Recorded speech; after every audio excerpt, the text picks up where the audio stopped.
Okay, so welcome everyone to the Monday, February 12th Committee of the Whole meeting.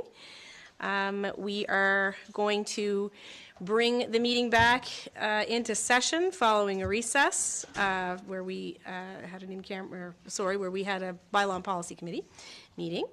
Are there any items? We'll begin by adding any items to the agenda. I did have one item I wanted to add, membership on the Planning Advisory and Heritage Committee for discussion today. Any other items? Okay, so with that addition, could I have a motion to approve, please? I'll make that motion. Thank you, Deputy Warden. Could I have a seconder, please? I'll second. Thank you, Councilor Melanie Sampson. All those in favor, please say aye. Aye. Those opposed? Sorry, those opposed? That motion is carried. Okay, the next item is the review of the minutes from January 15th, 2024. Are there any errors or omissions to note? Okay, could I have a motion to approve, please? I'll make that motion. Thank you, Councillor Digdon has made the motion to approve the minutes from January 15th. Could I have a seconder? I'll second that motion. Thanks, Deputy Warden. Any further discussion on the minutes? All those in favor, please say aye. Aye. Those opposed, nay. Okay, that motion is carried.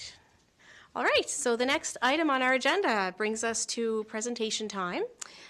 So we do have, I believe, Paul Beasley with us from Property Evaluation Services Corporation to chat about property evaluations, which I know has been a hot topic, and I believe you have a second person with you. So I'll hand things over to you, Paul. Thank you for joining us virtually. Okay, can you hear me okay? Yes, we can.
so that the average of that CPI is what's used for that,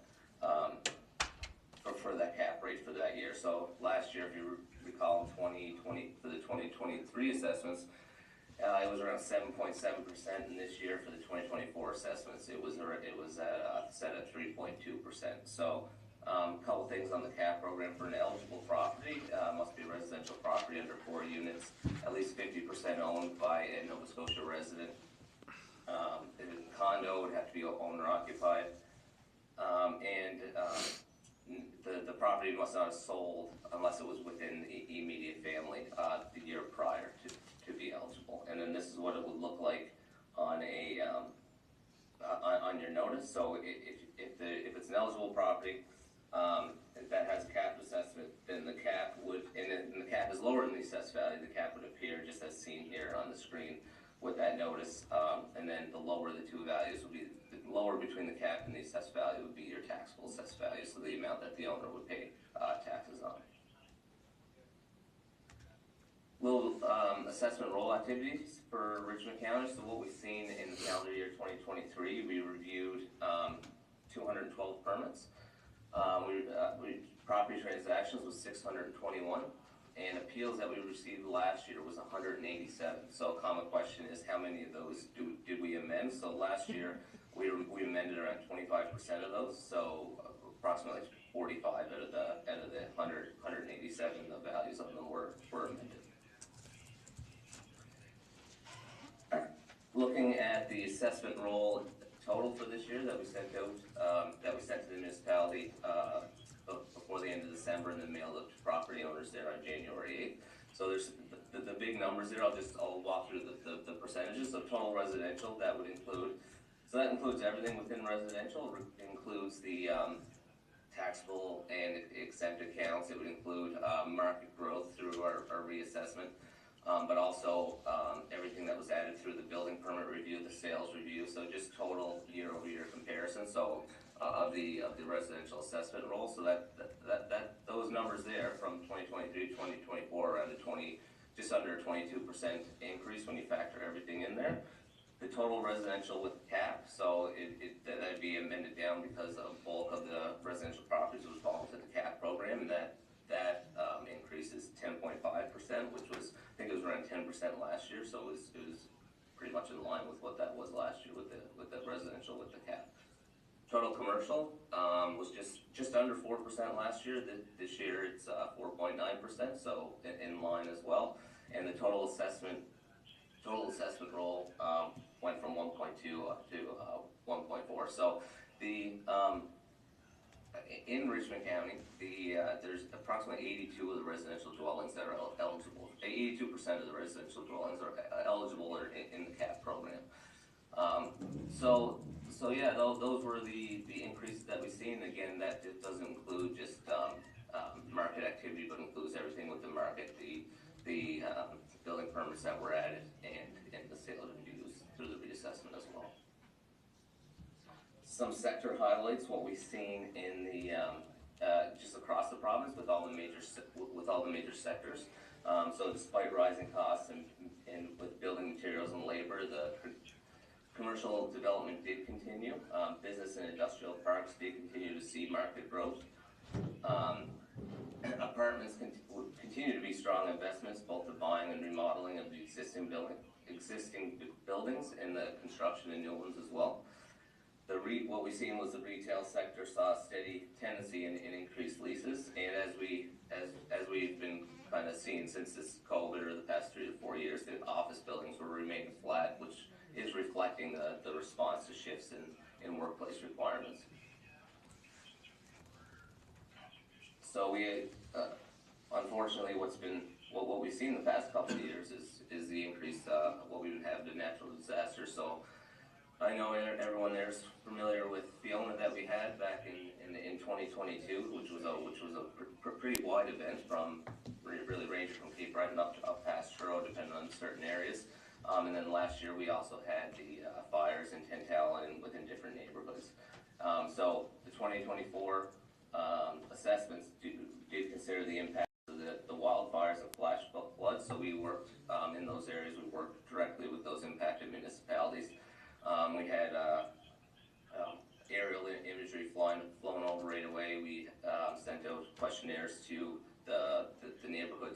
property owners that were affected, and then we had assessors visiting all those properties within that neighborhood that those fires happened. And we're in continued contact now as well with those owners in the municipality. And then we'll monitor those impacted areas closely for market trends and rebuilding efforts going forward as well. We just finished the inquiry and appeal period, so we mailed out our notices, as I'm sure you're well aware, January 8th this year. As per the Assessment Act, there's a 31-day appeal period, so that ended at midnight February 8th. During the appeal period, we had all our assessors on the phones because call volume is quite heavy. We had them all on the phones for those 31 days. We do still have some on the phones, and we will continue all year for owners that have any questions or questions about their notice or property details. Just our contact information, so that's our 1-800 number there for property owners, or our email address at inquiry@pbsc.ca. And municipal staff as well. It's the same phone number, just a different queue that you'll be sent through for municipal staff. And the email address if you're contacting us from municipality is servicedesk@pbsc.ca. And that's our last slide. Paul or myself would be happy to answer any questions. And I appreciate we went through that fairly quickly. So we want to save time for your questions. If you had some questions, we'd be glad to take them. Okay, thank you. I was going to say, Adam, get rid of the presentation. Good. Thank you very much, Paul and Adam. Always informative to hear from your team, and particularly this year, as I know many of us were contacted about assessments, when they were released. Councillors, do you have any questions for Paul or Adam at this time? No? Yeah, so Adam, going year prior, you had mentioned that the capped assessment was at 7.7%, and this year down to 3.2%. So I'm assuming that's a good news story, but would you have any insight on, the decision there, why you seen that come down, or? Well, it's directly linked to the CPI, the Consumer Price Index. So basically inflation, really. So I think I don't want to misspeak, but I'm not an expert in how it's calculated. We received that number from the provincial government, but you can go online and see from month over month, how it's calculated and what that cap rate is set at. We get the final value. It's all goods Consumer Price Index. So if you were looking on the Nova Scotia government website, and there's a bunch of different numbers there, but it's all goods directly linked to the CPI, and you can see that it's released every month. But we get the final number of what that's going to be set at at the end of November, right before the roll comes out. I think the other interesting part about CPI this year, as Adam said, it's year to year. It's the Stats Canada CPI for Nova Scotia. And it was tracking, last year it was 7.7, and it was tracking in the 5s and 6s for quite a while. And then it came down quite quickly the last few months to that 3.2%, reflecting that inflation had come down quite a bit just a couple of months prior to the actual roll going out. So yes, the CPI rate, or the amount that assessments would go up as far as the cap, the maximum amount that are capped was less than half of what it was last year, 7.7 versus 3.2. You're good, Deputy Warden? Okay, thank you, Paul and Adam. Any other questions for the team?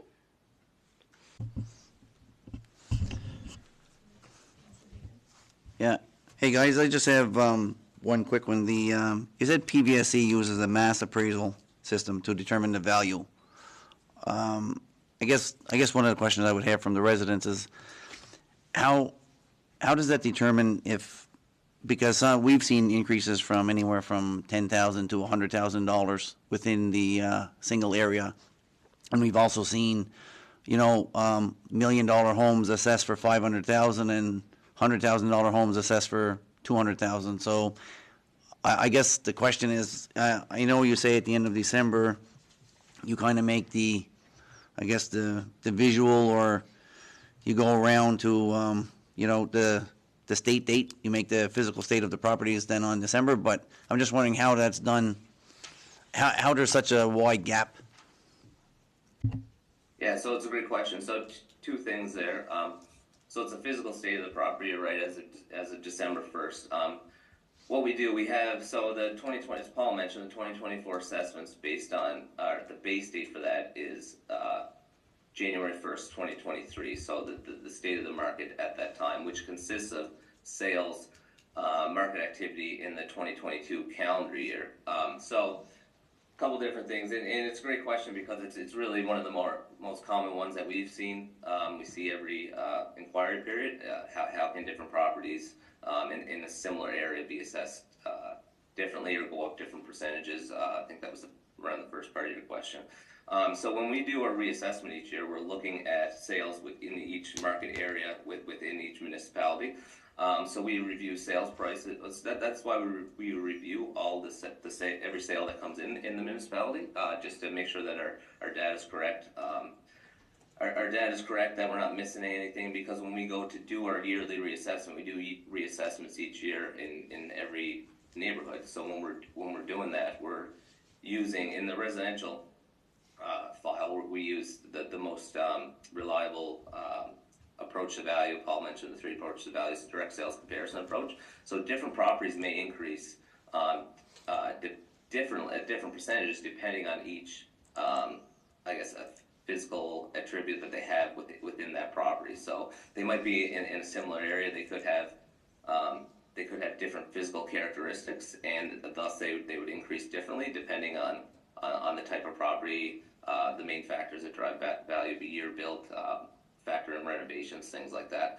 And then also, so that's one of the main things we see using the direct sales comparison approach when we do those yearly reassessments.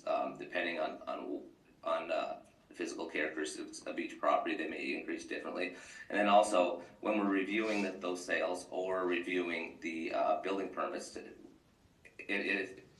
especially with building permits, because it's usually renovations or new builds or things like that, they're obviously going to increase more than ones that don't take out building permits or don't do the renovations, because we're adding, those renovations are increasing the market value of their home most often. So those are usually the main reasons why they would increase differently. But I guess we do the yearly reassessment in those market areas based on the sales to set those market rates. And then and it's a great question, and like I said, it's probably one of the most common ones that we get.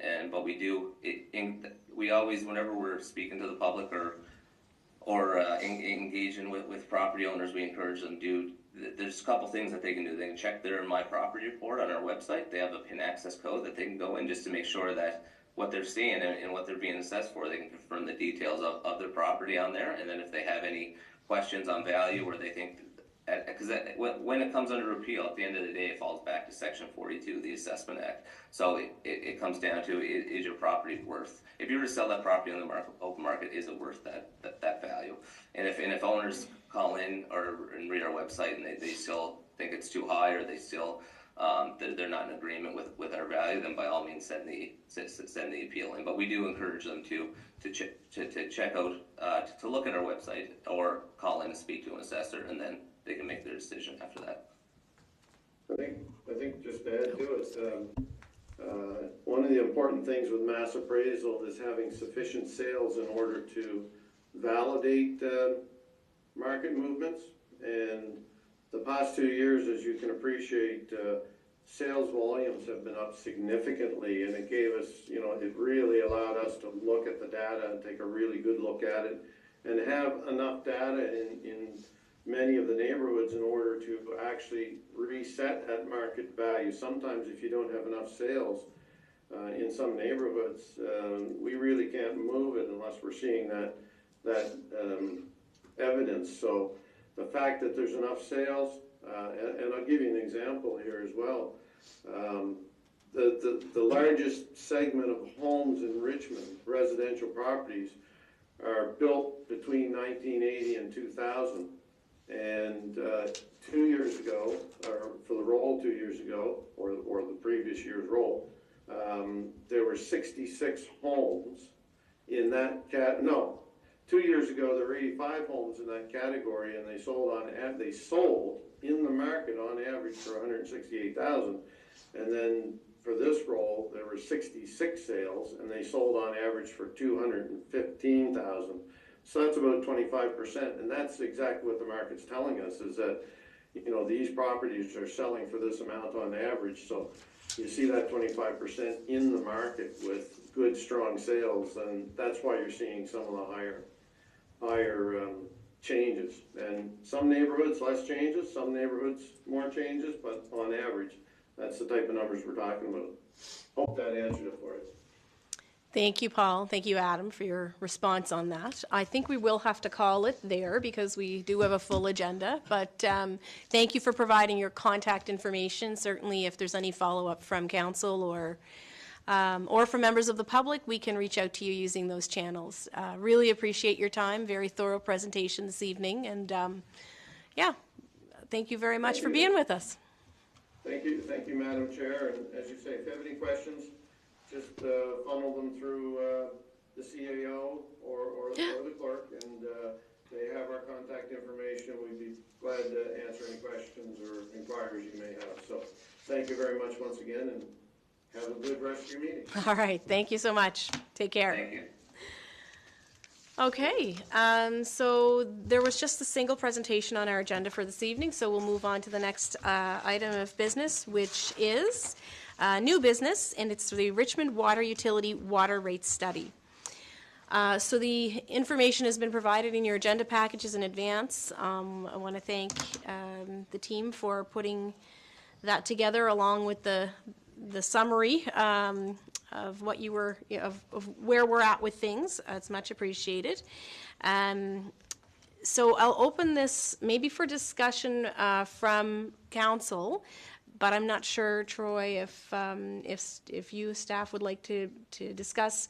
We talked about this earlier today, just in meeting the two of us. The rate studies are something I think that are required every 8 years or sooner if the utility is determined not to be in a liquid situation. So, yeah, I just used your pun there, didn't I? I totally borrowed your pun. So it's not an unusual process, and it is really to ensure that the long-term sustainability of the utility is looked after. But any comments or questions from council or comments from staff, however you would like to start that is fine.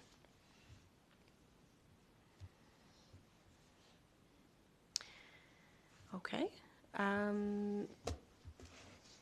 So if there's no, I guess, questions or, oh, sorry.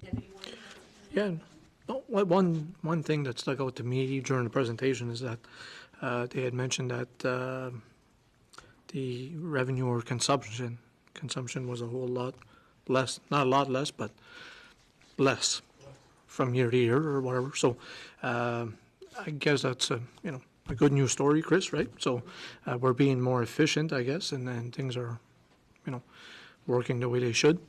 I guess my question would be, is there more that we could do to even improve that efficiency even more? Or is that something, I know, yeah. Give him an inch and he'll take a mile, right? Okay. Sorry. Madam Chair, through you to council, there's a number of water conservation websites out there on how people can do it, but what happens beyond the meter is a personal choice, and you could see a family of 4 use amount X, and a different family of 4 use 3 times that for varying reasons. So, but yeah, there's lots of websites out there, and maybe as we go forward with this, some social media stuff, to throw that information out there to point homeowners if they have thoughts on, how to get their consumption down. Like there's lots of municipalities in urban environments now where there's monitors right in the home where you can see when a tap gets turned on by the wall unit there. It's counting every drop of water coming out of there. And they see that when that information is present and right in front of the homeowners, they see consumption just plummet. Well, we're not there yet, but there are technologies being developed, and by all means, keep your eyes out there. And those that are interested, I'm sure there's lots of sites where people can get ideas to help with their consumption. Okay. Thanks, CAO. I do want to also mention that I think since we approved our strategic plan at the last meeting, the full agenda package with the full rate study is published. So for members of the public, if you're interested in seeing it, all bazillion pages of it are there. It's a lengthy one. But I guess as a next step, staff is looking to have council approve the rate study before submitting it to the UARB. So I have a motion prepared, but I don't want to jump any steps if folks have additional comments. Okay, so essentially we're looking for a motion that the municipality of the County of Richmond apply to the Nova Scotia Utility and Review Board for changes in its rates for water and water service, fire protection to the municipality of the County of Richmond, and changes to its rules and regulations for customers served by the municipality of the County of Richmond Water Utility as set out in the water rate study prepared by G.A. Eisner Consulting Limited in association with Blaine S. Rooney Consulting Limited. I'll make that motion. Thank you, Councillor Brent Sampson. Could I have a seconder, please? I'll second that. Thank you, Councillor Melanie Sampson. Any further discussion on the water study report? Okay, all those in favor, please say aye. Aye. Those opposed, nay. Okay, that motion is carried. So just want to say again a huge thank you to staff for preparing that. I know it was a big piece of work, and Chris, you were front and center on that, so really appreciate it. Okay, so the next item on the agenda, I have a couple of items under my name here. So I did provide a council report, just to give you a sense of some of the meetings and activities that have been ongoing since our last meeting. So this takes us to February 12th. Were there any questions on that? Okay, on that report, I'll move to the next agenda item. It's a good segue. Is the Municipality of the District of Guysborough UK Learning Tour. So just want to give councillors a sense of what that tour entailed, and I did provide a 6-page or 7-page 2-pager, so apologies for that. Brevity is not my strength. But I just want to thank the Municipality of the District of Guysborough for organizing the tour. As a co-chair for the Strait of Canso Offshore Wind Task Force, I was invited to participate. It was a learning tour with a whole variety of stakeholders that included representatives from the task force, as I mentioned, the provincial government, Natural Resources and Renewables was in attendance, the federal government through ACOA, the Guysborough County Inshore Fishers Association, the Strait of Canso Superport Corporation, and Melford Terminals. The learning tour was jammed into a couple of days where we visited projects in both Aberdeen and Newcastle from January 28th to the 31st. I do want to mention some of the learning outcomes. Obviously they're an industry in that region that is 30 years ahead of where we are today. It's clear that the UK government has certainly identified energy transition and the green economy as a top priority based on the millions and millions of pounds that they are investing into that sector of the economy. And as you can tell from the enabling policy development as well. A couple of key pieces I wanted to note, though, just from the tours was that the strong professional services and industry associations that have been created to support the responsible sector development and to ensure an appropriate level of community engagement. And I know that the Cape Breton Partnership, Net Zero Atlantic, and certainly the task force itself have been working really hard on the community engagement side, but there's more work to be done, and glad to see that we're kind of going in that direction of creating those organizations. I do want to also say that their focus was on active and inclusive collaboration and a real focus on innovative marine spatial planning to ensure that fisheries, energy, and other sectors can coexist in our waters. Their training facilities, I got there a day ahead of the rest of the group, and was able to take the Sunday morning to tour a training facility in Aberdeen that was not on the original agenda, as well as visit one in Newcastle that was on the agenda. And I have to say the quality of those spaces was quite something to behold, and the busyness of those spaces, and learned a lot about some of the innovative ways that they are working with groups such as ex-forces to recruit, retrain people for green economy jobs. A lot of talk about their underwater infrastructure, depending on which side of the coin you were on, either how that can drive part of the economy forward or how we can minimize the footprint of that, because we have other sectors that, that share the ocean as well, obviously. Certainly would point out that the UK's ambition to have as much benefit land where developments are taking place is being directly supported by the private sector and by the public sector as well. They're doing some really innovative work and aggressive work, I would say, to develop local supply chains, research and training institutions. We talked about maybe an enabling role for government to do a bit of a play fairway style analysis to shrink data collection times. So that's essentially where the Nova Scotia government could go out and do some preparatory work on data collection that would be available to any developer to reduce those kinds of burdens. Also of interest to me was the discussion on ports. So we did visit, obviously, the Port of Aberdeen, Port of Tyne as well, and ports, basically the observation was that ports that have waited for private sector development or private sector investment before investing in infrastructure and readiness, they've missed the opportunity to attract those large private sector investments and projects. Clients look for certainty and surety, and when you don't have the facilities to attract them, they'll often go elsewhere. And of course, currently, or I guess we recently had a request for proposals out for an offshore wind center of excellence, looking at what that could look like for Nova Scotia. So visiting the ORE catapult model in the UK was quite eye-opening, and although certainly at a different scale to anything that our governments or private sector, I think, would be able to support at this stage in Nova Scotia. But we have to start somewhere, and I think these types of learning tours are really valuable. I've included some pretty detailed notes on each of the visits. I think there were 9 or 10 meetings, and happy to answer any questions on that, but I also recognize there's a lot of detail there.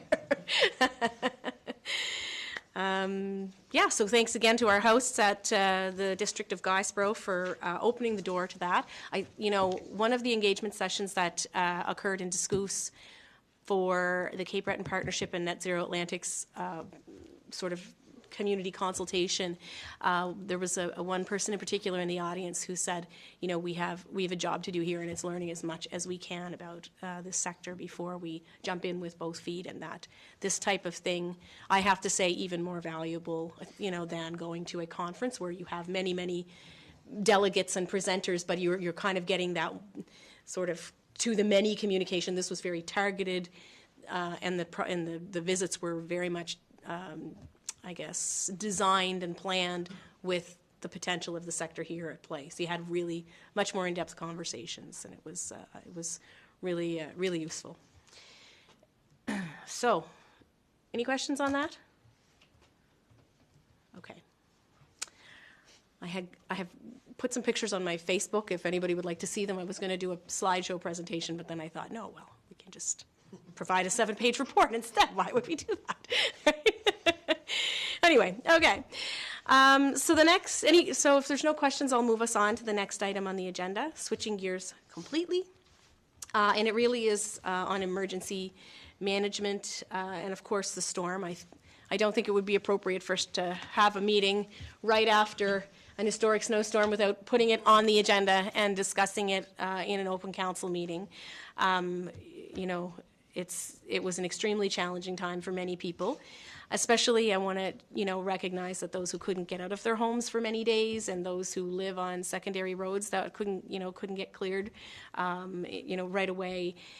And the shelter-in-place advisory itself, I think, was really hard on people after like the second, third day, and that went on for the better part of a week. We're a community that's very used to helping out and getting out, and there was a lot of, questions about whether or not comfort centers should open, but certainly the road conditions, they were dangerous, and so we needed to stick to that shelter-in-place advisory. Our Municipal Emergency Management Committee debriefs on these types of events to ensure we're continuously learning about how we can improve our processes and keep people safe. We always need to be doing that, so I'm looking forward. I think we have something scheduled later for this month. It was actually scheduled for, I think, the Monday of the storm, but we thought, well, we're not going to, this is not the best timing. We're going to let emergency management focus on emergency management. But I do want to just say, in those times of stress and difficulty, it always helps to look for the helpers, and we had no shortage of those. I know, Steve Marcellus, our EMC, put the communication out about, if there's anybody who can't get out or needs help, whatever, let us know. And that information had been collected, sent up the line, and very specifically want to say thank you to our local fire departments, who did countless wellness checks and helped to shovel people out when they couldn't open their front doors, the provincial plow drivers who took, I think, every shift possible to clear the roads, and the paramedics and our CMP who diligently responded to emergency calls, as well as, of course, the neighbors and family and friends who lent a hand or a shovel or whatever they had available to them to help dig people out. So we're fortunate to have many people to help in those times, and just makes me very thankful. But it was certainly a scary one. It was a once-in-a-generation storm. My feeling is that we're having more and more of those once-in-a-generation climate events. I guess that does tie a little bit back to the energy transition piece that we discussed earlier, but it was difficult to keep up with, and so we will do a debrief. We'll talk about communication and equipment and all of the things, but at the end of the day, we do appreciate people's patience, because sometimes these things just take some time to clear up, and I know everyone was working as fast and as hard as they could. So I don't know if anybody has any questions on that or comments. I know, Steve, you're here this evening. Just want to say thank you again for your work, and to Troy and all the staff who participated. Okay. Nobody wants to talk about the storm. Everybody wants to forget the storm happened. I agree. And maybe there's hopefully none coming this week. So I don't know if we're going to luck out that way or not. But. Okay. Madam Chair, if I may, Yes, just absolutely. for a second, I do want to elaborate on saying to staff, to our own public works as well, that had our facilities and our buildings open. I know that's what you meant as well, but we were back open and operational quicker than any other municipality. So, size does play a part. We are rather small and we have few facilities, but our teams were out there. They had the landfill open, the water kept flowing, and the rink got opened as well. So kudos to the team, and thanks to all of them for working safely and getting out there and getting it done. Yeah. Well said. Thanks, Troy. Absolutely. Okay, if there's no other questions or comments on that, then I do want to move us on to the next item on the agenda, which is the Vulnerable Persons Registry update. So just kind of refreshing folks' memory, we did in September, I think, pass a resolution at council asking Nova Scotia Federation of Municipalities to work with the province on a registry that would be integrated with the 911 system. That resolution was sent in October off to Minister Lohr as well as to NSFM. We did receive a response from Minister Lohr in December, and I just want to make sure I get the wording right, but his letter indicated there were no plans in place at that time for a provincial vulnerable persons registry. Across North America, these registries are operationalized by first responders at the local level. So that came from the minister in early December, and I know was tabled in a council meeting. However, we did also receive this week a response from NSFM. So they've issued a response noting that NSFM has officially adopted, I guess, the Vulnerable Persons Registry as an advocacy priority. And I think that's a really positive step because, you know, each municipality could be doing its own thing and reinventing the wheel 49 times, I think there are of us. So the participation of NSFM as an advocacy partner in this helps to kind of maybe, I won't say ensure, but facilitate something a little more standardized. At this stage of the game, you know, I guess what I'm looking to do is ask council if you would consider making a motion to officially refer the Vulnerable Persons Registry work to our Municipal Emergency Management Committee for discussion and to see if we could make some advancements on the file here locally based, you know, working with NSFM or other municipalities who have an interest to see if we could get something started here to demonstrate some leadership on this file and to improve some safety of our residents, of our most vulnerable residents too. So I'd open that for discussion or questions from council.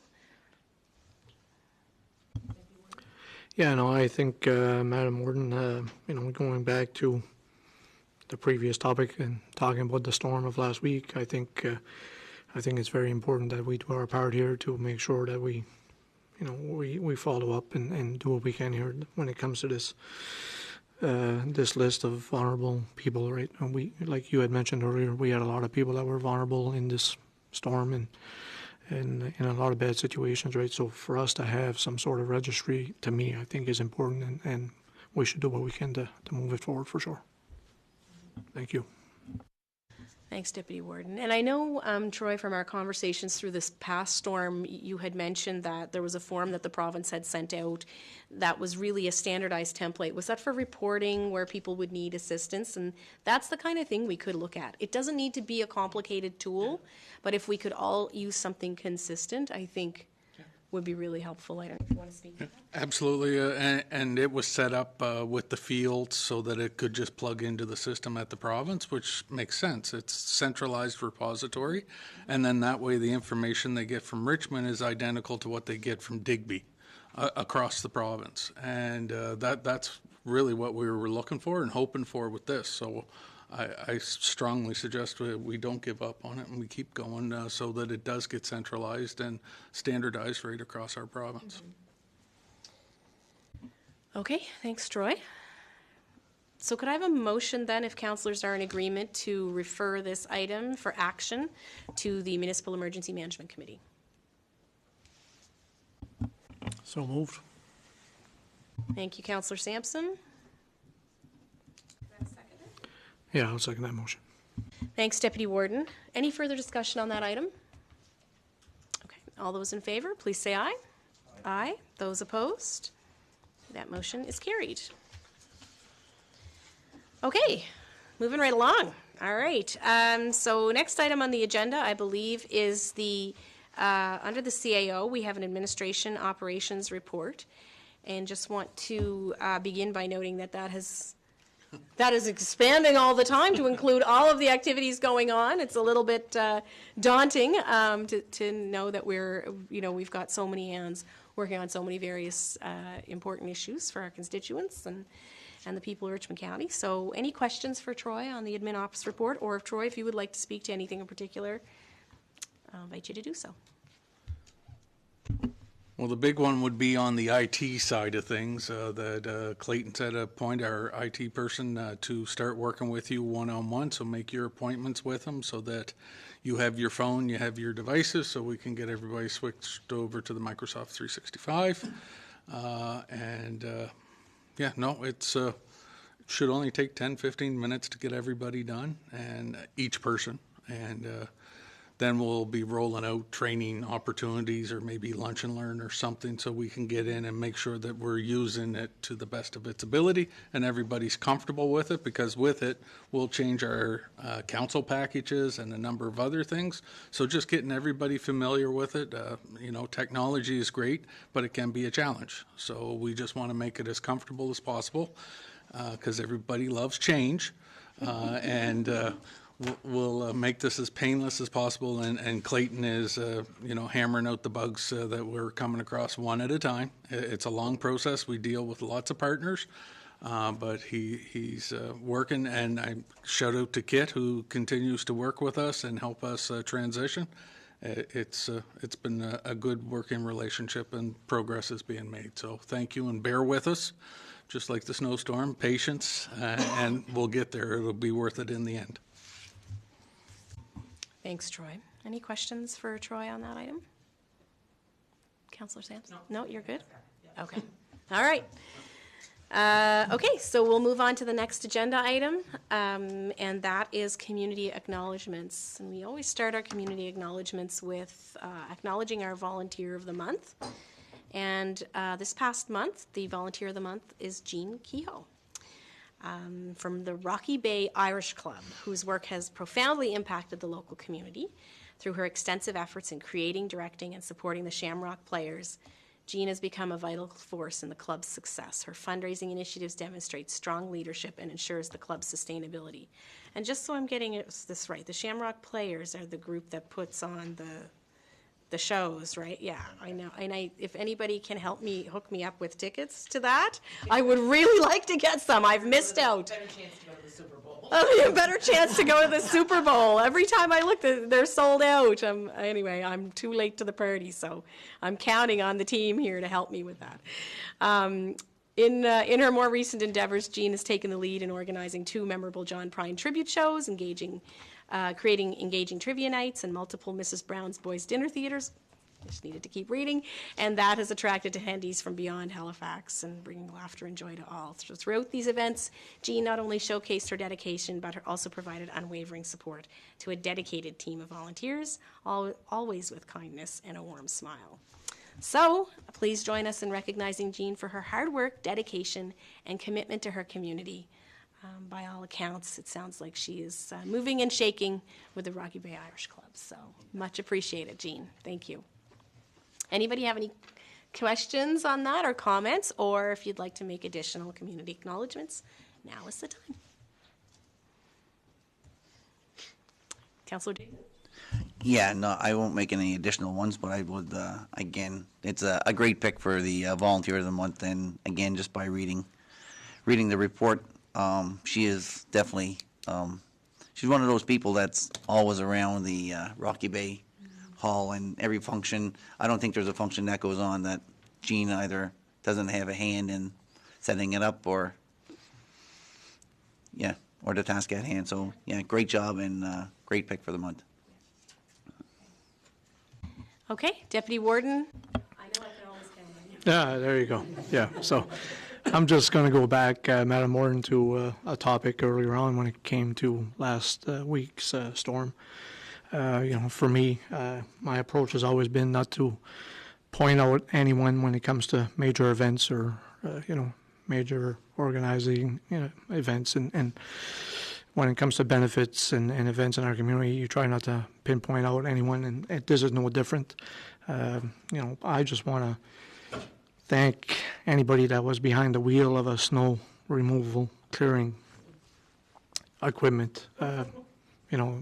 Some of those guys practically slept in those equipments, right, in those rigs, right? So just want to thank them all. I also want to thank everybody that had to work through that storm, to serve and protect and provide for the residents of Richmond County. So, I just want to thank everybody for a job well done last week. So, thank you. Awesome. Thank you, Deputy Warden. There we go. Thanks, Deputy Warden. Well said. Lots of sleepless nights, I'm sure, by many people to get that all together. Okay. All right. So if there's no further community acknowledgements, I'll move us on to the next item on the agenda, which is correspondence. And we do have one piece of correspondence that does have action required from Sergeant Brad Kelly of the RCMP regarding road safety in Richmond County. Essentially, Brad has provided us with a note requesting access to the data from the speed radar signs that are set up or have been set up in various locations in the county. he's basically looking to gain access to the data so they can properly position the members and choose the best time of day to conduct traffic enforcement in the county. This kind of enforcement, has the chance of, reduces the chance of harm to people and property, and also has the potential to save lives. Certainly, he's very interested in gaining access to the data so they can plan accordingly. So would councillors be okay with providing that data? I think it's why we did it in the first place. Yeah, well, it certainly is a big part of the reason, right, was to ask people to slow down. This initiative did come from council to get the speed radar signs in place originally, so appreciate staff bringing this back to us with the request from Sergeant Kelly for sure. So any comments on that? Do we need a motion, probably? Oh, please. Yes? Yep. Okay. So could we get a motion to approve the request for access to data from speed radar signs in Richmond County, and further move that staff provide Sergeant Kelly with the requested information? I'll make that motion. Thank you, Councillor Digdon. Could I have a seconder? I'll second. Councillor Melanie Sampson has seconded the motion. Any further discussion? So what data are we providing exactly? Is it just the speed and the times when it hit? Or what? Madam Chair, if I may, I'm looking at one of the reports right now, and I won't say where, and I won't say what time of day, but I will say that 339 cars went by, and 91% of them were speeding. So it does total vehicles, total violations, percent violations, what the min speed, max speed, and kilometers and counts. So yeah, it's Not license plates. It is not license plates. Everybody relax. It's not pictures of any kind. But it does break it down in the whole 24-hour cycle, which is important for our traffic enforcement because they're seeing when the violations are happening, though some places it's happening throughout the whole cycle. So, lots of work to be done there, but yeah, it gave them really, really useful information. So. No, thank you for that. No, and I think it's good to be, I know it doesn't take photos, but it's good that it's clear for the public at home that it doesn't do photo radar, and we're providing it for them, so. And Madam Chair, if I may, on our side, operationally through Public Works, we only look at the counts and the time of day counts for yearly counts if we need empirical data for capital improvements or going to the province with requests. So that's the only reason we have them. Great. Okay, thanks, Troy. So, any further discussion? Okay, no, we're good? All those in favor, please say aye. Aye. Those opposed? That motion is carried. Okay, so the next item on the agenda is unfinished business, and I believe which is the Coastal Riders Trail access, and I believe our CAO has an update for us on that. Over to you, Troy. Thank you, Madam Warden. Met with the Coastal Riders on site a couple weeks ago now. Observed what they were proposing. Want to thank them for having the foresight to want to do something out there to protect the investment we already made in the capping of that previous landfill site. A trail does go along there as it stands right now. So right now we are waiting on legal just to make sure we understand what liabilities are there. What they're proposing seems like a great idea, but again, we have to make sure that legally I can come back to you guys with a report so we know what allowing them to build a snow fence along there opens us up to. And once we have that report, then we'll come back, but they, kudos to them for reaching out to us to want to work with us and try and protect and realize the costs that the municipality incurred trying to reclaim that land out there. And they're just trying to keep honest people honest, which, is awesome. So we appreciate that. And as soon as we get an answer, it'll be coming back to council. Okay. Thank you, Troy. Any questions on that? Okay, next item on the agenda is the review of checks issued. This is for information only, so does anybody have any questions on the review of checks or comments? Okay, the next item is the review of the action items, again, for information only. Any questions or comments on the action items list? I do have one comment, Shelley, we can mark item 313 about the vulnerable persons registry. We can mark that complete because I took care of that today once we regrouped on that item. I love marking things complete on the list. It makes me feel good. It's beautiful. All right. If there's no questions then on the action items, we'll move on to the next, which is items added to the agenda. And I did add the PAC, the Planning Advisory and Heritage Committee membership. Over the past number of years, I know there are 3 councillors appointed to the PAC right now, along with 2 members of the public. My feeling over the last number of years is that it creates an information gap, I feel, for me as a councillor at the table. So I know I've attended some in the past, that the reality is if they don't get jammed in my schedule, then I do miss them. So my question, I guess, or suggestion is that we and I don't know, Councillor Digdon, I think you're the other councillor who is not on that membership right now. Would council be agreeable to appointing both Councillor Digdon and myself to the PAC for the remainder of this period? Because I think it's something that we were looking at putting into our committee structure review anyway, was to ensure that all of council has membership at that committee.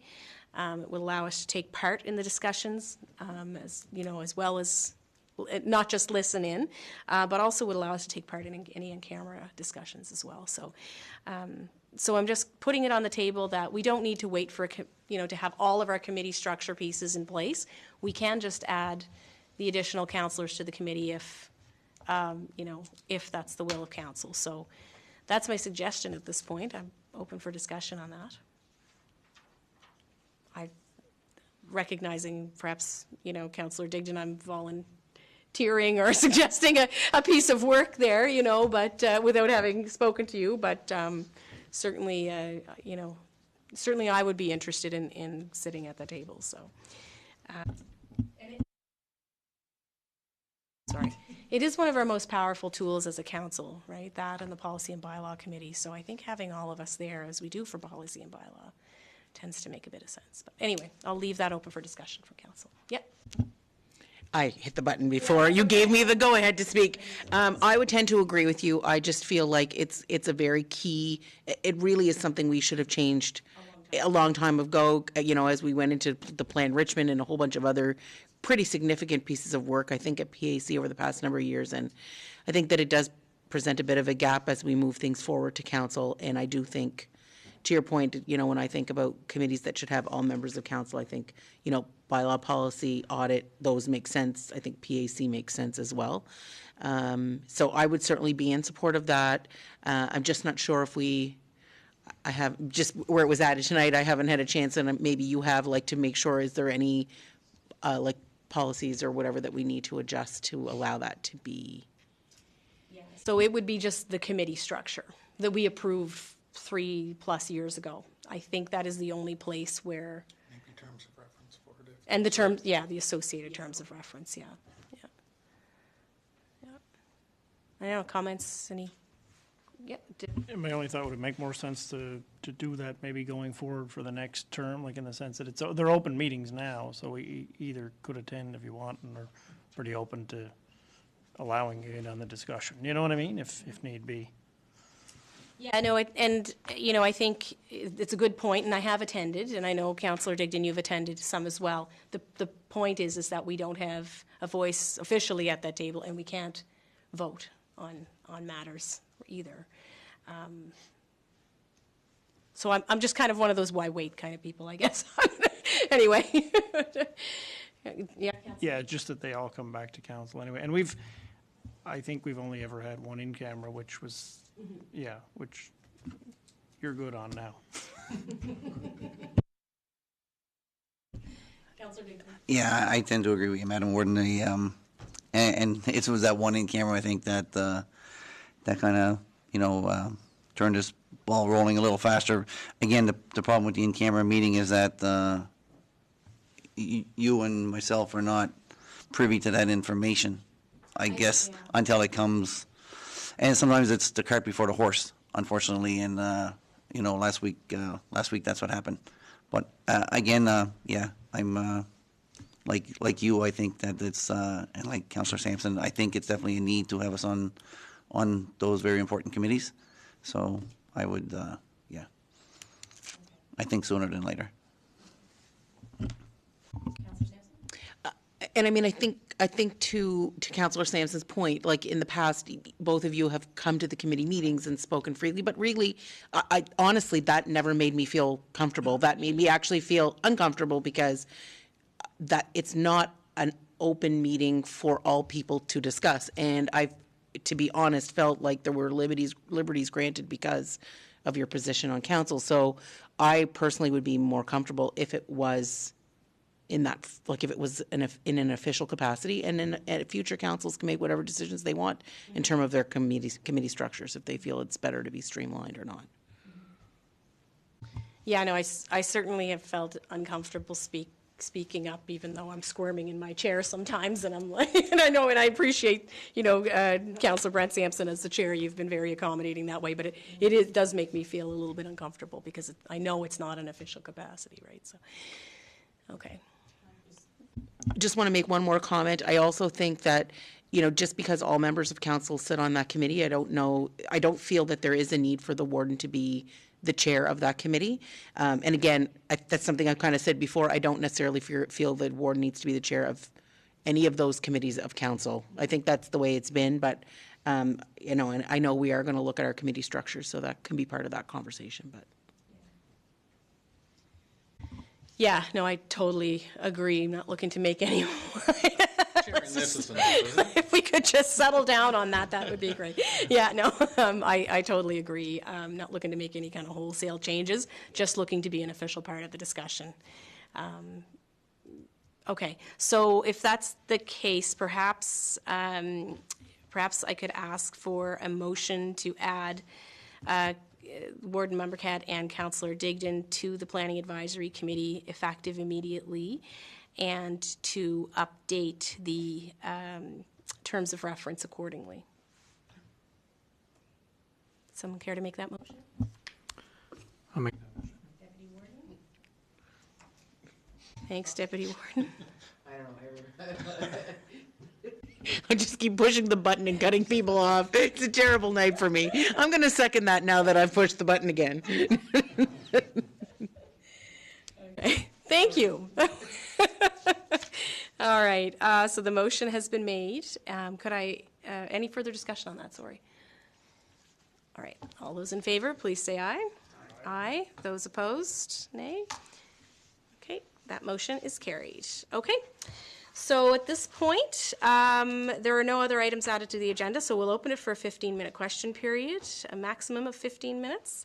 The number to call for folks who are watching at home, and I think we are live streamed this evening, is 902-226-9885. It's 902-226-9885. And I would also just like to say it's 10 after 8.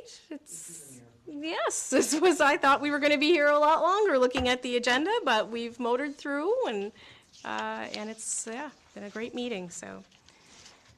All right, we're just going to give that a few minutes because I think there's a little delay.